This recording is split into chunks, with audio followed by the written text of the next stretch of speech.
Thank you for joining us on another enlightening episode on the Enlightened Misfits podcast. If you resonate with this conversation and found it insightful, don't forget to subscribe, rate, and leave us a review. Your feedback fuels our mission. Remember, your journey to unwavering certainty and purpose is ongoing. Stay connected with us on social media and let's continue this conversation. Let's manifest greatness in our lives. Until next time, this is Lauren from the Enlightened Misfits podcast. Stay enlightened, stay inspired, and keep manifesting your extraordinary path. Welcome back to the Enlightened Misfits podcast. I am your host, Lauren, and in today's episode, I have Elizabeth. She is a stress management and a historical trauma specialist. Welcome, Elizabeth. So happy to have you with us this morning. Well, thank you so much, Lauren. It's a delight to be here. Yes. So I have to know, kind of tell us a little bit about, your journey and your story of healing over the last 40 years and why you call yourself a historical trauma specialist, because that's interesting. Yeah, great. Thank you so much. So I have a long history of chronic pain, which was really, I started not knowing at the time. I started really experiencing chronic pain as a child because I lived in a dysfunctional family, which was very unpredictable. And there was a lot of pressure, right? And then I had an accident when I was 14, and I had another huge trauma when I was 15. I had an accident and actually broke a bone in my spine and my low spine. But I got up from the accident and walked away. So we never died. It never got like x-rayed or diagnosed or anything. I just kept going. So it gives you an idea of the load of chronic pain that I already had going into that accident. Right. So, and just kind of like the way that the mantra in my life as I was growing up, the culture was no pain, no gain. And if you fall down, get up. Right. So that energy was kind of what was driving the bus, and how I was handling that. I was getting by on my wits, just kind of in reactivity to all of it, doing the best I could to thread my way. By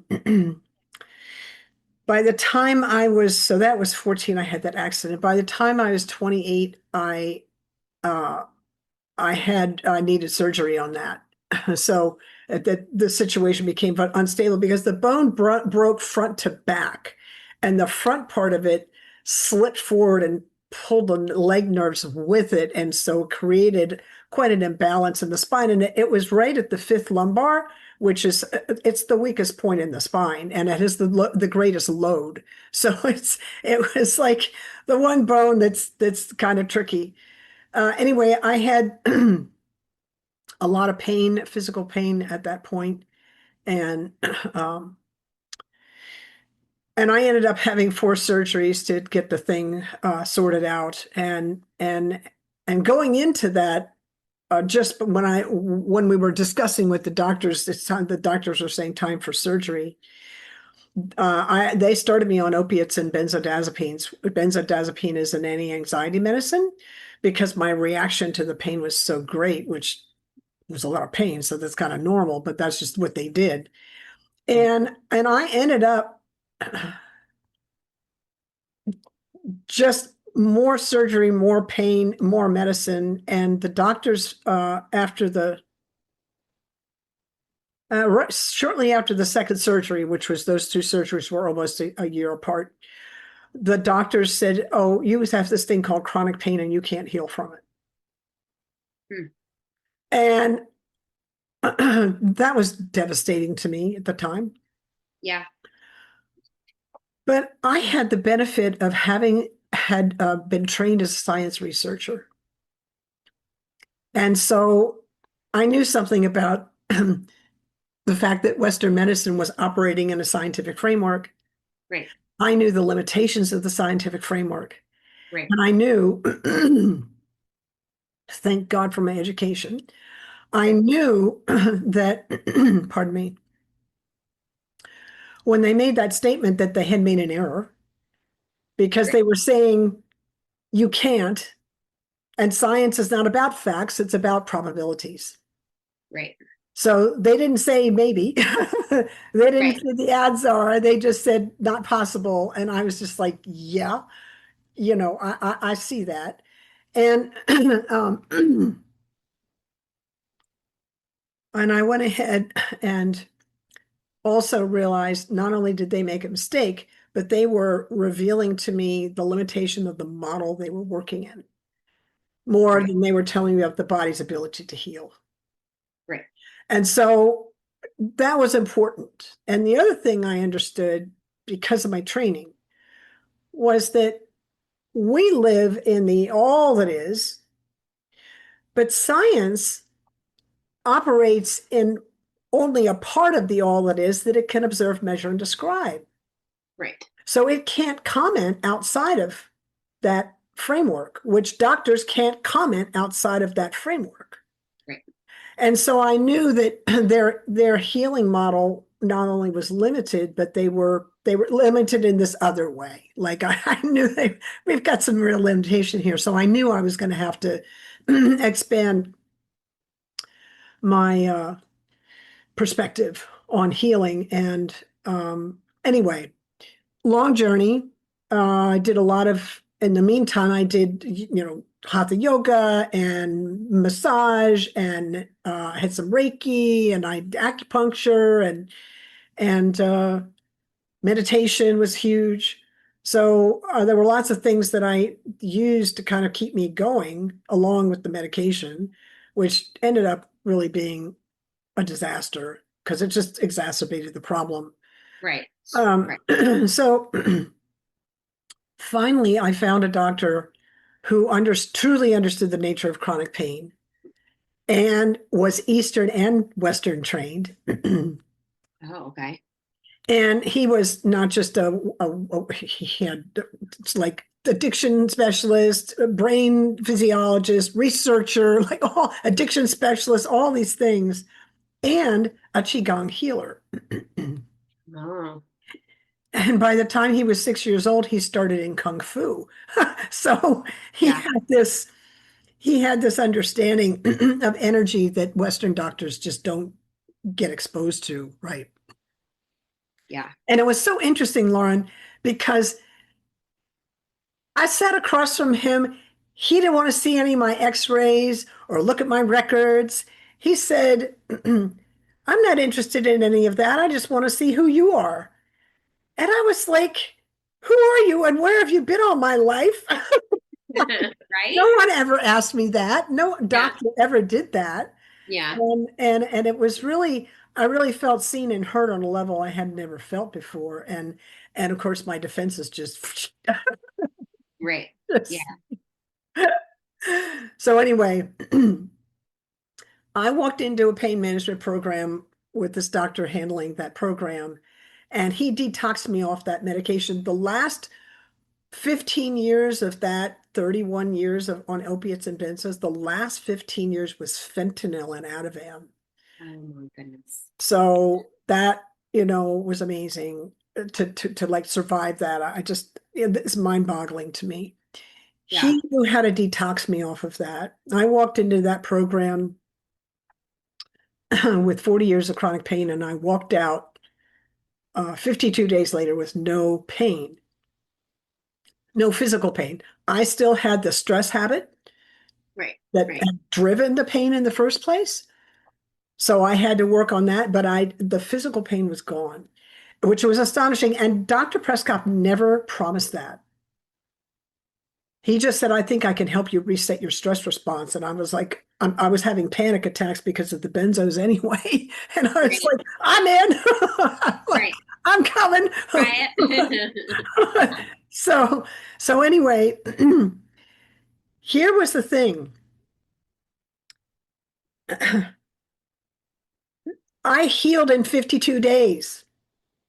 And I wasn't unusual. He had a 94% success rate. And every person in his program, I was there with 20 of them. Every person in the program, that 94%, we were all what the doctors called hickory nut cases, cases other doctors couldn't crack because Okay. they didn't have the perspective, they didn't have the tools. I'm not dissing doctors. I'm saying that their model is limited, and that can cause a problem. And Dr. Prescott didn't have those limitations.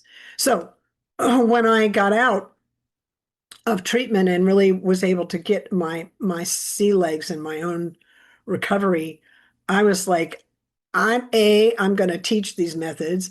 B, I'm going to, because I have a lifetime of experience of chronic pain. I can spot it like in a heartbeat, and I Yeah. know all the little games that we play to stay in it. So I'm Right. really good at that, right? Yeah. Yeah. And I used all those tools. I used Dr. Prescott's tools and a few more that really helped clear it. And I was like, let's bring this into the mainstream, Yeah. and teach people that they can heal from chronic pain. It's not a life sentence. Right. So the historical trauma piece of that was that in Dr. Prescott's program, he had a wellness practitioner named John Newton, who's from healthbeyondbelief.com. You can find him. He does ancestral clearing, and I experienced that energy healing modality in Dr. Prescott's program, and I was so impressed with it. I was like, wow, can you? I was so impressed with that, that I went and became a practitioner as soon as possible. So I've been an ancestral clearing practitioner since 2014, and the that process of ancestral clearing looks at the uh, at, I'm trying to say this, in a helpful way. We acknowledge that we carry imprints from the past. Right. Roots oftentimes are in the lineage, and as a result of that, and also with my own kind of history and the history of my own family, I became very interested in trauma Hmm. and historical trauma and collective trauma and the whole kind of what's happening here, in the field, and is there anything we can do about it so that we can break the cycle, Right. so that's what I do. That's a long answer to a very short I, question. I know. I love that. And now that you say in historical trauma, I guess I'm kind of comparing it to what I do in my own business. And I guess I do a lot of ancestral clearing. I've done a lot of myself and I've gotten it done. And it seems like every single time I had a podcast guest last week, and or was it last week? No, it was maybe 2 or 3 weeks ago. And she does Akashic Records. Well, I kind of debunked. I wanted to talk to her about it because, she's a specialist. And I said to her, what I'm hearing from a lot of people is that you can't access your records. Like you have to, I know I can, but I'm also a shamanic practitioner. So like it's just easier for me. Right. So I had said, I was like, so who is telling somebody they can't access their records? They're your records. Why can't you access them? She was like, Lauren, I have to be completely honest. She's like, I only ever usually work with people 1 or 2 times because I show them how to do it for themselves. And I was like, oh, okay. So you're not part of that collective. But when you're saying about the trauma, the collective trauma, ancestral trauma, I've noticed there's also a huge wave of healing, like the rose line too, of like your ancestors, like, your mom's side. And I noticed that also is a huge thing right now too, with everything else that is going on. But a lot of us women are healing that. I mean, sure, there's other things too, but um, there's been a huge wave of me doing like sessions and stuff, and it's always like a mother wound, or lately, I should say, even for myself too. like problems with my mom, or, things that I've seen from my grandmother, or, why was I close with my grandmother, but not my mom? Like, I needed to figure out what was her position, what's her role here. And then I realized, oh my gosh, my mom's role is not to be my mother, not to nurture me. It's to show me how I can do it for myself. So like things like that, I realized, oh my God, and this ancestral healing session that I'm having with somebody else is actually teaching me about what it can help for me too. Mhm. I love that you do all of that, because I feel like it's a lot of us in this line of work are carrying things that aren't ours. It's from ancestors. I'm thinking to myself, gosh, what might my ancestors do? Like, what are they doing? Like, why do I have to feel it? Because it's so heavy, and it's like, once you break that cycle, it doesn't repeat, like you just said. So I love that you're in that line of work.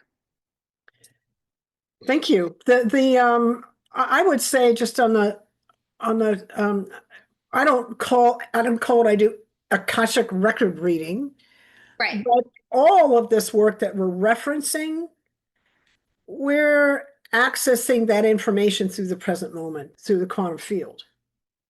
And so that information is in the present moment. Anybody can access it. It's just a matter of like listening. And I would also say that yes, we can do this work for ourselves, and sometimes we can't see our Right. own blind spots, and that's why it's useful to work with a practitioner, because I do a lot of my own ancestral clearing work, and I work with other ancestral clearing practitioners, and we trade and stuff. Yeah. Because we'll see an aspect something that's happening in the present moment about the current dynamic that I'm just like freaking blind to. And Right. so they're coming in and helping with the facilitating that. But the clearing in ancestral clearing is done by source. Right. We're not doing anything except kind of, guiding a process and listening to kind of what's the information and kind of, looking at the questioning looking at body wisdom to show us and source once we got the client kind of centered in what they're really clearing, their willingness to want help, source comes in and just whoop, it's Right. for what they're willing to release. Yeah. Right. Yeah. Some stuff, I don't want, like I have, just by the way, while we're on that subject, I have a hot button on righteous indignation. And I've worked on that button, uh, and I still have it. It's not as, it's, it's, well, I wouldn't say it's lukewarm these days, but but it's not as fiery as it used to be. At this point, it's like, I know it's there, and it's got fierce energy behind it, but it's not explosive. It's just freaking persistent. Kind of like Yeah. water on a rock.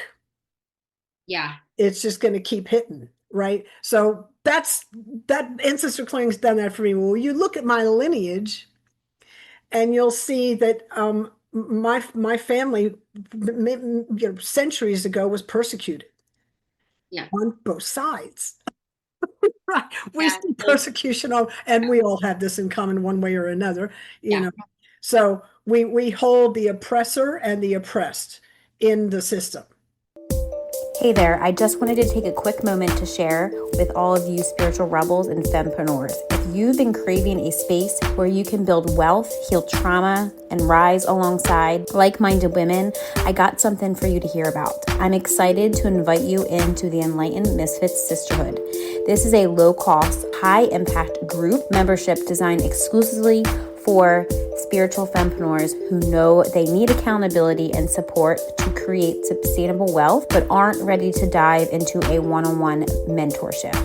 In this membership, you'll get monthly calls, rituals, healing sessions, and workshops to break through your self-doubt and build confidence so that you can consistently sell your offers and make money. This is also a collaborative private Facebook community where you make lifelong connections with other women who are just as serious as hitting their goals. And my personal guidance as your intuitive human design business guide and trauma healer, ensuring you stay aligned and on track with your business goals. Plus, you'll get free access to all my paid workshops and masterclasses, along with exclusive VIP pricing for my one-on-one Voxer membership. This membership is all about helping you heal the sabotaging behaviors blocking your abundance and using your human design to create a business that feels amazing to run. Imagine waking up excited to serve your clients and knowing that you have the exact support you need to hit every single one of your business goals every single month. So if you're ready to rise and build wealth with a sisterhood of spiritual misfits, make sure you click the registration link in the description box. Right now, the investment is just $88 a month, but the price will increase to $197 a month. Join today to unlock exclusive rates and get access to next month's kickoff call. Let's get back to today's episode, but remember, your next level is just one decision away. Join the sisterhood and let's rise together. Right. Right. So I'm just saying, like, we do the clearing and we clear for the stuff that's available to us and that doesn't serve us anymore. And that button on me, it's changed its energy, but it still has a job to do. And I'm not really interested in being equanimous about in my righteous indignation. I don't actually want to lose that. I I I want to keep that. Call it sacred rage. I want to keep my finger on that temperature, and I don't want that. I don't want to neutralize that. Right. I don't even think that's possible. I don't think it's realistic, Right. given the history of the human race. I just don't think it's possible. Yeah. So Yeah. And I love that. that's another thing we do in this space is we try and be as truthful as possible. We look at the truth and we stare it down and we call it what it is to the best of our ability. Yeah. I was going to say, I like that you said that because I think a lot of people especially listening, they're all into this stuff. And one of my clients had said, I forget what I was doing. And she was like, yeah, but I like that about myself. And I was like, that's fine. I think we are in the Chamber of Contracts or something like that. And she was looking at a contract and she was telling me what it said. And then I just asked the question, do you want to change it? And she said, I don't. And I was like, okay, like, I don't think people realize that you're allowed to say, I'm not ready for that. You're allowed to say, I want that still.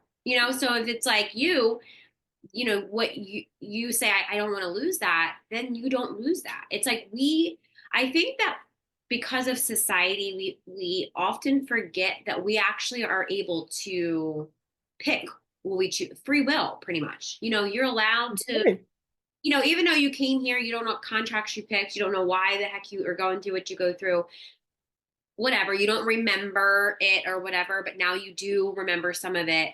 You also are allowed to pick. I don't want to do that this lifetime. I want to put that on the shelf. I don't, it was kind of like my anger. I had so much anger as a kid. I had so much, pent up, suppression and of whatever. And I realized I actually don't want to lose my anger. Do I want to lose how it controlled me? Yes. Did I want to, and that kind of the same thing for you. Like my anger is what kept me safe for a very long time, or people wouldn't mess with me or whatever it was. But now it's more of like, how can I just learn from my anger, be friends with my anger, and just not try to um, run away from my anger kind of thing, and learn that it's just a normal human emotion that I need to learn from, you know? Yeah. It's like just like stuff like that I was like, people are like, I don't want my ego. I think I was there too. Like when I was first healing, I don't like my ego. I don't want it. I just don't want it. Well, that pushed me Yeah. back so much because you can't get rid of it. It's Our, in our ego, our ego's job is to keep us safe. right. And it has consequences. Oh yeah. Its job being that it has consequences in the rest of the life in our that work that we do to be Yeah. present and to meditate and to watch it instead of get dragged by it is the work, right? But I'd like to just jump and add to something that you said Sure. about not being wanting to release yet. And I work in stress management and I'm a trauma informed yoga instructor, so that's part of what I do that work. I Yeah. work as a betrayal trauma coach, so I'm working in that space and I've done my own work around my own stuff. Yeah. And one of the things I discovered early in my recovery and early when I first started this really kind of uncovering um my own the old stuff that I had suppressed for so long. I had a class with a teacher, and he had these he called them love missions. They were assignments. He just called it something different. Yeah. And one of his assignment and they were fine, but one of his assignments was, because this was addiction recovery, Right. one of the assignments was uh you know uncover shame wherever it lives, because shame is the food of addiction. And I'm like, I hear that. And and Yes. I and when it applied at that point in my recovery where I was, it's like, give me another assignment. I'm not ready for that. I am not ready to look at that. Yeah. However, I put a pin in it and said, oh, kind of like metaphorically put a pin in it. Yeah. I remembered it. And then and then about 9 months later, I was in the middle of a meditation one morning, and there it was. That shame piece came right up in my meditation. And at that point, I had grown. I just love this so much. I had grown enough in resilience in my nervous system and awareness and self-compassion to be able to look at that and not freak out, right? But Right. just look at it and let it move through, right? Yeah. But I had really been given a gift of grace and wisdom in that moment when he gave that assignment 9 months earlier, to go, my nervousness is like, girl, you are so not ready for this. And I honored that, right? I honored that because I was like already doing plenty of work, and I was, no, it's too much. So the choice, understand we have agency. When we are traumatized, and all of us have been traumatized, Yeah. we didn't have a choice. Right. So we're traumatized in unsafe relationships. So we heal in safe relationship Right. where we regain our agency and reclaim our choice.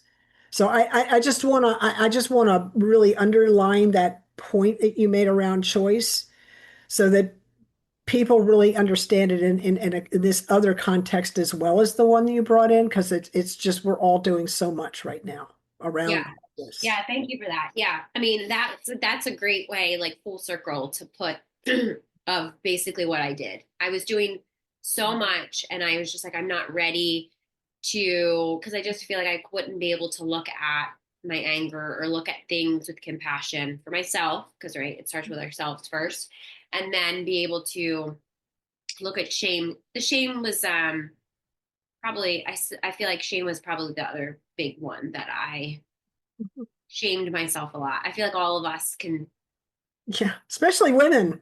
yeah, like I mean, I'm that's sure the guys do too, but I'm just very yeah, familiar with it in the women, because we have patterns. Like, I don't know one woman that I've ever met that hasn't had to face the body shaming demon. Like, I just don't know any. We all have had that, right? And Small, big, tiny, it doesn't matter. I doesn't even, matter what, it's there, right? yeah, I've met a couple like, pretty skinny women and they still body shame. And I'm like, Yeah, so it's not just yeah, women that are heavier set, have that's extra weight right. on them, their meat suit's a little bit fluffier than the other, you know? So, Yeah. but yeah, there's some men I know, especially my husband, getting the human design piece. I realized that men probably don't talk about it as much as women, but I do know that they probably suppress a lot of the shame, Mm. especially Mhm. because my husband, he's in like he's 5 years clean right now. So, in his drug of choice was fentanyl too.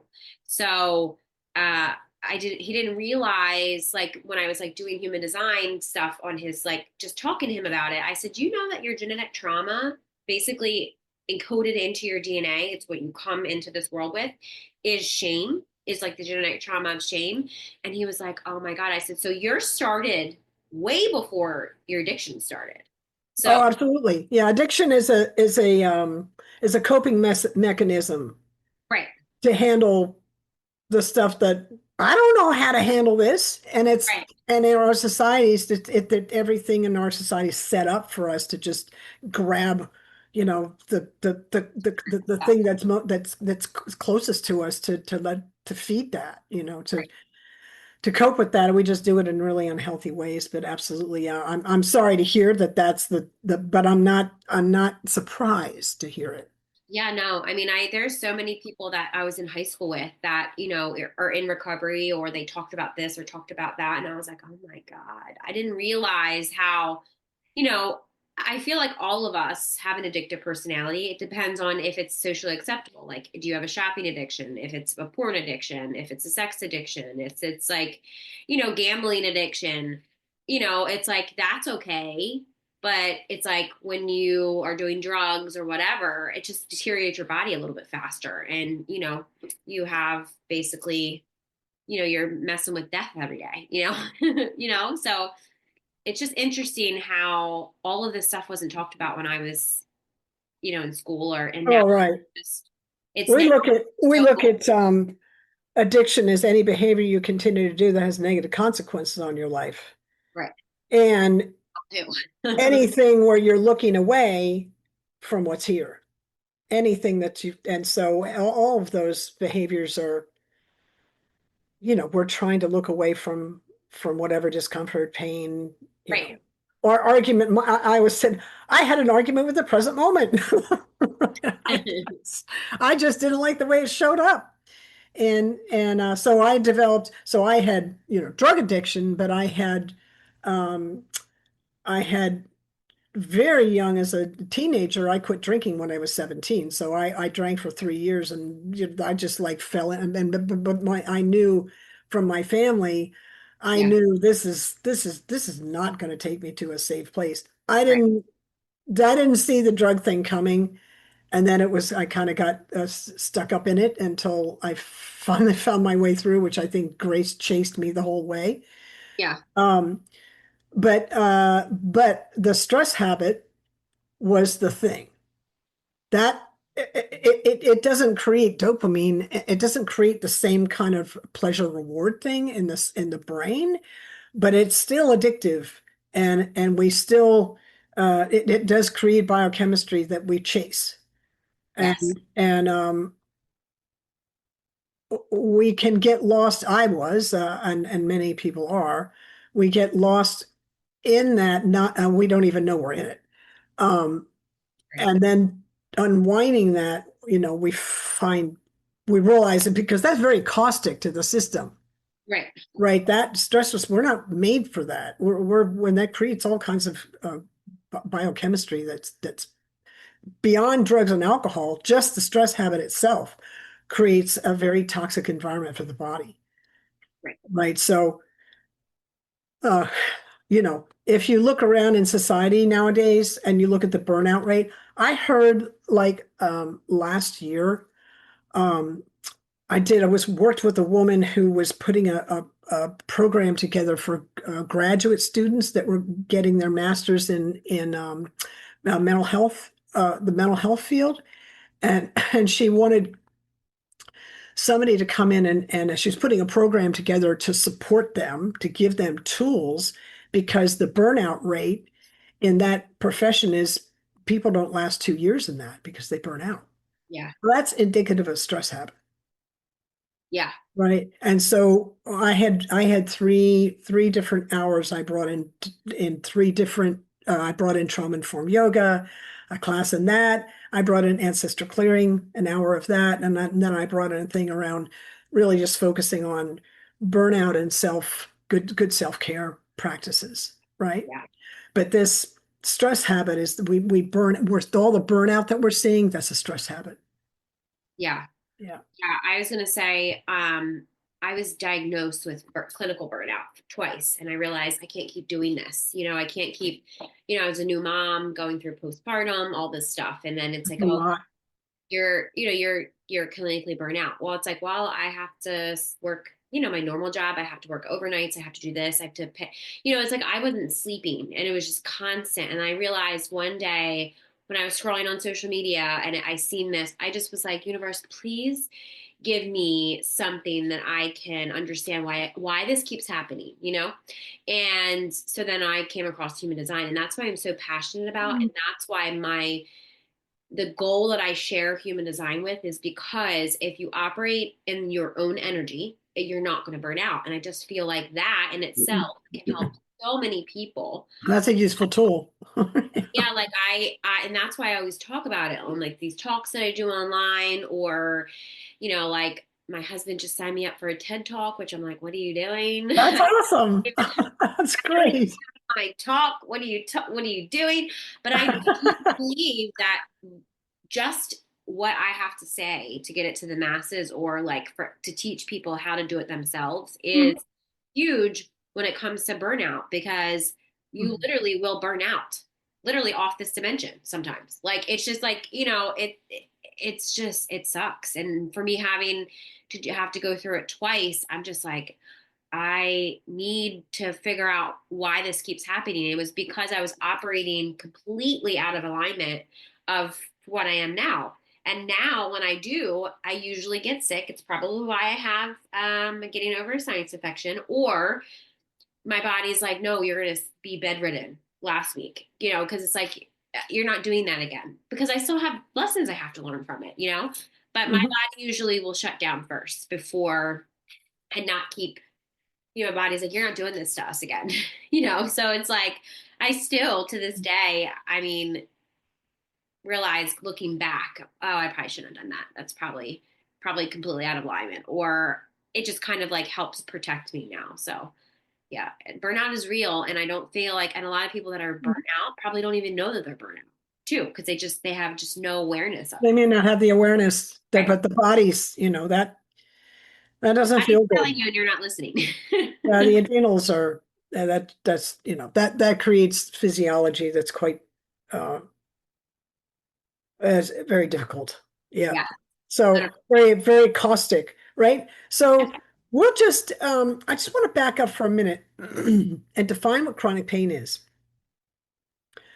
Chronic pain is any pain that's felt 15 days out of 30 for 3 months or more. Physical, mental, emotional, spiritual, doesn't matter.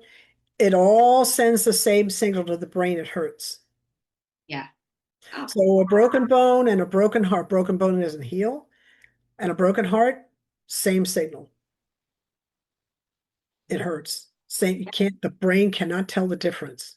So that's profound, right? So most people think chronic pain is just physical. It's not. It's this whole thing. And why is that important? Because chronic pain changes the brain and the way we process stuff. And it's the result, like we're talking about, it's the result of a stress response that's been stuck in the on position, and it's way out of balance. And so this is what creates burnout. So one of the things that we notice a brain on chronic pain is I can't think straight. I forgot what I was doing, because it messes with the memory part of the brain. There's a lot of confusion because of the chemistry that comes in, and we already have a negative bias generally. Like we see something new in the environment, our first answer is no. Right, to keep us safe, right? That's what we do, right? Then we come in and say, oh, maybe that's okay, right? But the first answer is no, naturally. So it's baked into the cake. Now in chronic pain, that negative bias gets accentuated, and now it's all your fault. It's all my fault. And my self-esteem is, goes straight down. And now we've got, collapse in the nervous system. We have this, Yeah. we're kind of alternating between hypervigilance and collapse, and hypervigilance and collapse. And there's no equanimity there at all. Does that make sense? Yeah. No, Yeah. I'm just thinking of, I'm like, well, okay. So I wasn't diagnosed with chronic pain, but I probably have You lived. had it. You had a system on chronic pain. That's what chronic pain is. Right. Yeah. They Now just didn't call it that. Yeah. I guarantee you probably every, I think my whole thing is, especially like with my weight fluctuating, my legs always being swollen or bigger. It's like now, I'm getting more into like researching. I think I had lymphedema. Well, my legs are, that type of stuff. And I'm like, which like, do they hurt? I said, well, yeah, of course they do. But I've just lived with the pain for so long. Yeah, I That's so not understand that. normal. And I'm like, well, I know this, but nobody's listening to me. So it's like, finally, I'm dealing with like a more naturopathic, holistic doctor. And she's like, Yeah. and that we've talked about this on the podcast before about Western medicine. And I'm like, well, yes, we need Western medicine, but it's not the end thing. More people need to go into, the body can heal itself. It really can. Yes, we still need surgeries. Yes, we still need Western medicine, but that's not the only thing that we need. It's like I was trying to get my parents to understand, same thing with my mom and my dad, that just because the doctor says it doesn't mean that that's true. And it's Oh, like Lord. through that, you know, It general, may be true through their lens, through the right, lens they're looking through, but we always have to, I don't care what kind of healer I'm sitting in front of, I learned the hard way. Every healer is looking through a perspective. right, It's not the whole picture. They're right. only looking through there. So we always have to keep that in mind. I love that you said that, because we have to keep that in mind. Yeah, And Western medicine is amazing at trauma, at right, physical trauma, amazing at it, but it's not good at chronic. It doesn't, it's not, it's like it's not, yeah. that's not what it does. So we need the integrative, the functional doctor, the naturopaths. We need these other homeopaths, all these All of them, other all of them other together. options, which the pharmaceutical companies have come in and gone, you can't do that, so they've Oh, they've created, a lot of insurance companies and stuff have created a lot of blocks around that. oh yeah. You can't, they won't even But cover. Like it's like, oh, that's I not, know that's the issue, is that you can't get coverage, but it doesn't mean that they're not valid. It just means that the system is, we're looking at a system that's designed, it's designed in a way that, I write about this from time to time. Um, Remember what I said about Dr. Prescott? He said, I don't need to look at your records. I want to know who you are. right, Okay. He was operating in a different paradigm. right, He remembered the heart. The system there is not other system, the Western medicine system. They've engineered the heart right out of it. right. Yeah. Like, I can't tell you how many times, and I do blog about this from time to time. I can tell you how many times I've been in hospital, because I've been a lot of times hospitals as a patient. Yeah. And I go through surgery, and I've had to learn how to walk 4 times, and that's a big deal. Learning how to walk all over again is that's a Yeah. big thing, right? And so you need to bring a lot of courage to that, and there's a lot going on there. But the people that you meet in PT, you know, they're just trying to get your legs working. They're just trying to, they're not thinking about your heart and your courage. And so I had to bring that to the table. I had to bring that. They weren't encouraging that. And I noticed I noticed the absence of that. And I blog about this from time to time because the problem is not just that the patients aren't getting served, but the people that are working as the healthcare providers are also not being served because they're not able to bring their heart to the game. And so none of us are in the game 100% and we're all getting injured by it. Does that make sense? Yeah. Yeah. We're all being traumatized by it. I call it medical trauma. Yeah. Because, and actually that you say, that's why I got out of the medical field, because I started, you know, there's been things that happened and I was kind of shifting out of going on a different path anyway. But I did high risk OB for, high risk pregnancies. So you can understand how that, Pressure. there's just a lot, Yeah. there's pressure to us to do more, to do more, to do more, but make sure you take care of your patients, do more, do more, do more. On top of all the other things that were going on in my life, I kind of like shut the door to that when I walked into work because I couldn't think about all of it at the same time, and people said this day, they're like, Lauren, I never knew you were going through it. I said, why would you? I'm here to work. I have to keep my job. And then I, Mhm. would be on Zoom, court calls during lunchtime, or I would have to take off and go sit in my car and do it or whatever. Like I took care of what I needed to take care of. And I noticed, woke up one morning and I was like, I don't want to go to work. I hate what I do. Mm. And as soon as I said that, I was like, and this is why I need to leave, because I got into healthcare to help people. I got into my job because I just have a special place and I'm, a healer. I just have a special place with helping people.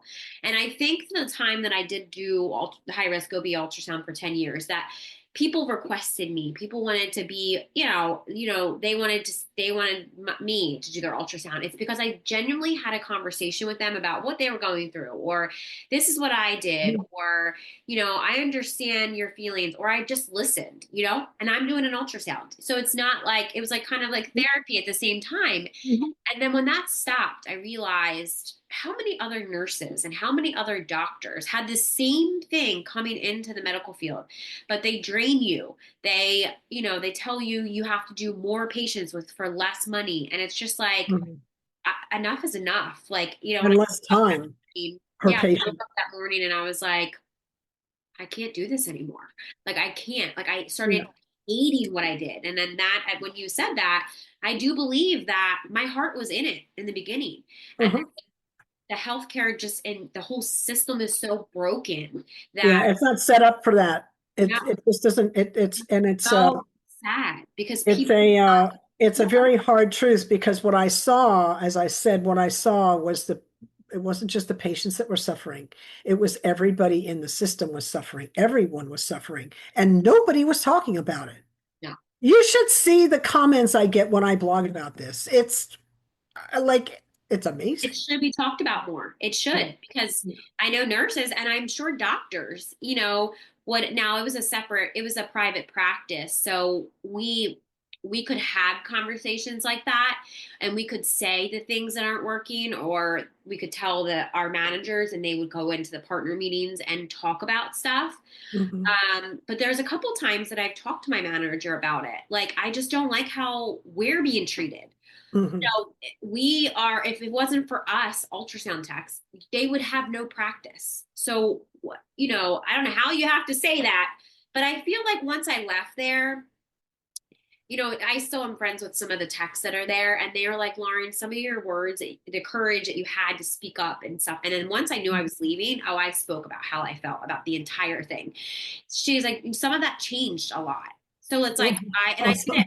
I feel like I do it everywhere I go. I did it at a hospital too. There was a lead tech there that would literally abuse the techs, like mentally, like and emotionally, not physically.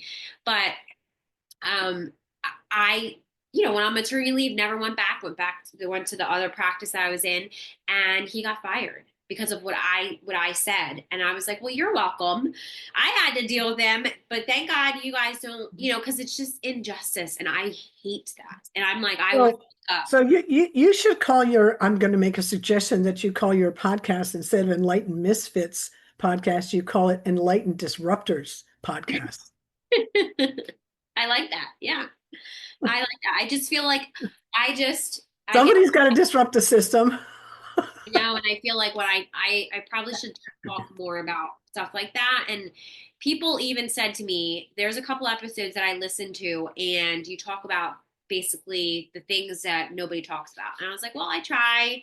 I have to be careful. I don't want black vans at my door, people following Well, that's true. Yeah, we got to. I don't want the government after me. I don't, no, thank you. Understood. Understood. Yeah. But I think that this is this is still important that we, like I can walk into a hospital, now, but I remember I had a friend who had a stroke and some years ago, and I've had surgery here where I live in this hospital. I also had a baby here. My son was here, and anyway, I've had some experiences in this hospital, but I also had all these other experiences in other hospitals that I hadn't really cleared the charge to. My friend has this stroke, and I'm walking in, and I don't remember, no more drugs in the system, right? To like numb and veil all of it. Right. Yeah. I'm walking towards the hospital door, and I'm feeling all this charge in my body, and I'm going, what? You're here for service, Elizabeth.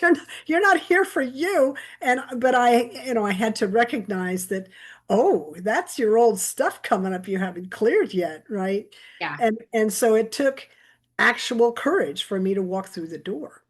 Yeah. Now, the thing that was cool was I noticed all that stuff, and I walked through anyway, and I gave myself a pat on the back for walking through anyway and having the courage to keep going.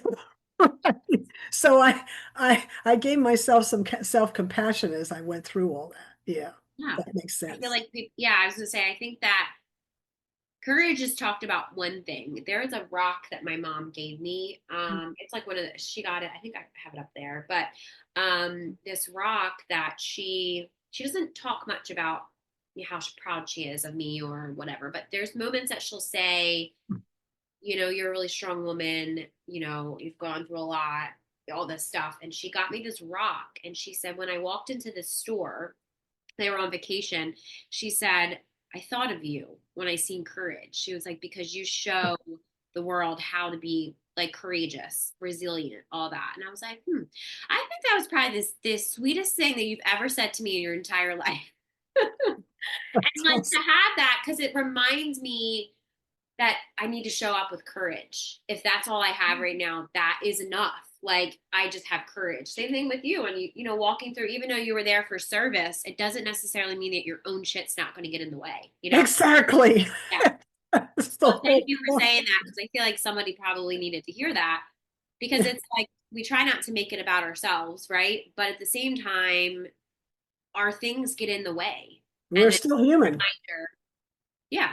Just a reminder that, we've all been through something, and just understanding. And the energy of a hospital is a whole, there's a lot going on there, and we're clean and sober. And so we're feeling the field, and we're noticing, the hackles go up, and not so much as defensiveness, but it's like, oh, what's happening here? And it's really important for me.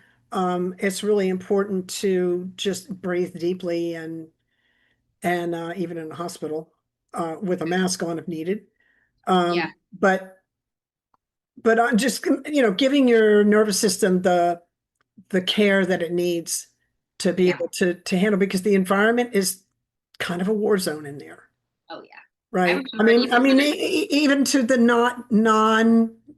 even if I wasn't a patient and you weren't a nurse, we would still walk in there for a friend. We would still feel it. Yeah, 100%. That's Yeah. what I'm saying. Energetically, we'd feel it. Yeah. Oh yeah. Yeah, when I had to go visit, I don't like to visit people in the hospital, but when I had to go visit a family member in the hospital, um I was like, oh wow, I need to go get like a shower or something. Like I just Yeah. felt like my whole Yeah. soul. Did my soul leave my body? Because I feel like I'm missing something. But it was because Yeah. I forgot to protect myself walking in there to not have things attached to me or whatever. You know what I mean? And just the whole situation that I had to go visit my family member of, being in the hospital. So, um, before we wrap up, I want you to talk a little bit about your near death experience. Like, Mm. if you don't want to talk about what happened or, Oh, no. I talk had three of them, and they about, were all very similar. okay. Um, A, unexpected. And then the other thing was I I just was appeared in front of this being who I couldn't see their face, but there was kind of a body, and there were a whole bunch of other bodies behind them. I couldn't see faces, but I didn't recognize the big being in the front, but I knew everybody behind. I couldn't see their faces, but I knew exactly who they were. So that was interesting. Yeah. And then the other thing was each time this happened, I don't remember the beings doing anything except maybe saying hello to me or greeting me somehow. And then my comment back was, I didn't complete my mission. I have to go back. Oh, And I came back. Now, here's the thing that was interesting. The love that I experienced on that side, I can't even, I just can't even, and I write poetry and I have no way of describing that. I just don't. yeah. So it was very interesting to me as like being observing myself, right? Having that experience of being in all of that Yeah. and choosing to come back here where that field of love is quite constricted, Yeah. right? And that so that's it in a nutshell for me. And I will say that I don't have I'm sure that this body has fear of death because that's just part of the organism. That's part of that's just part of our DNA. Right. But my spirit, the rest of me, I don't have a fear of death. Yeah, me either. I'm more concerned about completing my mission. Yeah.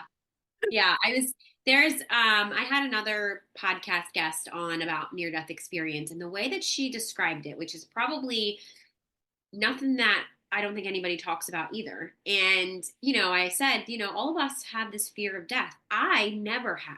I don't even think my body has, because that wasn't my fear. I would be my fear would be like of being seen or if I talk too loud or something like that. But it's like, I've actually had three near death experiences, all self inflicted. Not that that matters, but um, and every time that happened, it was like you're not ready yet. And I'm thinking, and I every time, and then just like kept like my life would just keep going on. Like it was like it would happen, and then I'm like, okay, well, what am I gonna cook for dinner? Like it was just so Interesting. it just like I mean, obviously there's a lot of healing in between that of why that happens, but like in a nutshell, it's like I know that is just you're not on the 3D plane anymore. You're somewhere else or whatever. And Yeah, it's not like life stops. You're yeah, just a new dimension. yeah, So I don't, I mean, I just, so so as I said, I had a science background, but my background really is in biology and I have a plant science degree. okay. And in case you didn't notice, I'm a little bit of a plant freak. I love that. And, And so one of the things that I did was I got into animal behavior, and I got into evolution, and I got into evolutionary behavior, and I get into just kind of like what's happening here. And I learned, we're just we're a spirit that's living in a lot of recycled, you know, we just keep recycling Right. the the Yeah. the atoms on Earth, but we're the spirit, and that spirit moves on, but the atoms stay here. Anyway, so that air that you and I just breathed, how many different forms and how many different forms do you think that oxygen was in before it got to us? And how many will it go into before it, after us, right? Yeah. And so trees and water and dinosaurs and all of it, mud flats and caterpillars and whatever, right? Yeah. So we're really quite timeless, but we're always changing. We're always changing. Yeah. So that was a very helpful perspective for me in terms of kind of understanding the nature of death. Right. Death Yeah. is, in many ways, death is a construct of the mind. Right. Yeah. It's not real. Yeah. We just move from one state to another, if that makes sense. Yeah. Yeah. I was gonna say, yeah, that's literally when, like, I thought to myself, okay, so if I probably die a lot of times throughout the day, right? Like I feel like I go through this whole cycle of I wake up, then I feel like I have this ego death or whatever happened. It's like this whole thing, and then it repeats every single day. And I thought to myself, well, when I walk through a doorway, I sometimes forget why I was in there. And then I'm like, what am I in here for? And I'm thinking, oh my goodness, that's kind of like what you literally just explained. It's just everything is getting recycled. There's no like sense of time anywhere else, just here. So it's like, oh, this actually makes sense. So it actually was the reason why I'm saying this, and the reason why I feel like I ask a lot of people if they have near death experiences, that their perspective on death or why it happened is much different than from like this what am I trying to say, probably from this ego victim mentality, Mhm. I know I had to go through all of that stage and process and all of that. Like I did it because of this. Like I used to always tell myself, well, I thought it would be easier. It's not easier. Like it doesn't make any It's sense. just different. It's just different, It's right? just different. Yeah. Yeah. So I feel like, people, I think there's a couple people that said to me, you're the first person I ever told this happened. And I was like, okay, I feel like a lot of people tell me that for whatever reason. And I said, well, you're wounded. They're like, what made me do it? I said, well, your wounded self did probably, at least that was my experience. And then they're like, this light bulb, they're like, oh my goodness, that's true. And then they can look at it from a different, because it happened. I don't really know what happened in the meantime. And then it was like back here. But then throughout the time of me kind of meditating and being asked to show me what happened, I could see the transition of seeing, being out of my body, seeing my body, having to go back there. And then it's like, I'm not ready yet. And I never really knew what that meant until the third time. And I was like, oh, I could see my mission here and why I signed up here, So that was what I was focused on. And then those thoughts went away. It was. The funny thing is, I'm so glad you shared that. The funny thing is I'm hearing you speak. I'm thinking to myself at the time that it happened, and I'm standing in front of this being and I'm saying, I haven't completed my mission. I came back to Earth. I didn't know what my mission was, but I knew I had one. Yeah. So that's the paradox that we live in when we enter this human body. It's this paradoxical living, this human experience, spirit having a human experience. Oh my God, right? Yeah. We, where we have this dualistic a reality here, good, bad, left, right, up, down, but that's not the truth. Right. Right? That's this, we're actually multidimensional beings, but we're stuck in this human anyway, with the mind and ego and its Yeah. limitation. Beautiful thing to keep us safe, and it has these limitations that we get challenged with, you know? Yes. Yeah, 100%. So before we wrap up, thank you so much for all of your wisdom. I really did have I'm hoping that everybody had such a good time listening as I did. But could you just share, maybe if somebody is just starting their healing journey, or maybe they just feel stuck or hopeless, what is like one small but powerful shift that they can make today? Oh, well, the thing I learned the hard way was doctors can set a bone and stitch up a wound, but they can't tell the body how to heal. Only the body knows how to heal. So the greatest healer in your life lives within you.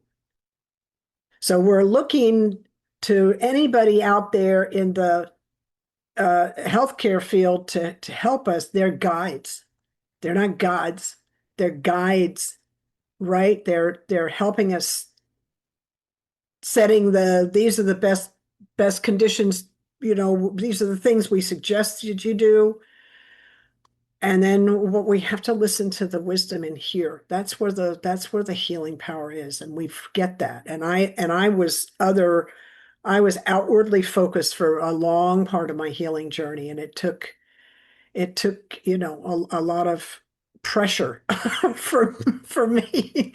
It took a lot of pressure and pain and suffering for me to get that. So I would like everybody to get it now and not have to go through all that. Yeah, I love that. Yes, your body always knew it has the answers, right?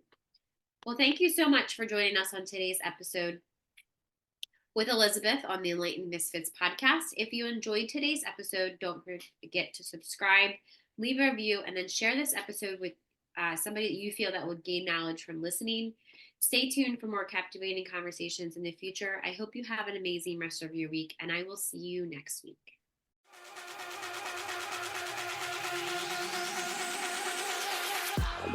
Thank you for joining us on another enlightening episode on the Enlightened Misfits podcast. If you are a current or inspiring to be fempreneur, suffering from the fear of being seen and or feel very triggered when you're building your business, reach out to me at The Mermaid Light about my Rich and Resilient Biz Baddies. This is a collective text message Voxer support group designed to help you heal your triggers and turn imposter syndrome into bad bitch energy.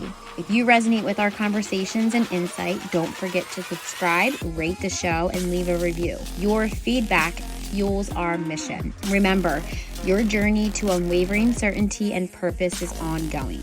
So please make sure you stay connected with us on social media. Keep manifesting greatness in your life. Until next time, this is Lauren from the Enlightened Misfits podcast. Stay enlightened, stay inspired, and keep manifesting your extraordinary path.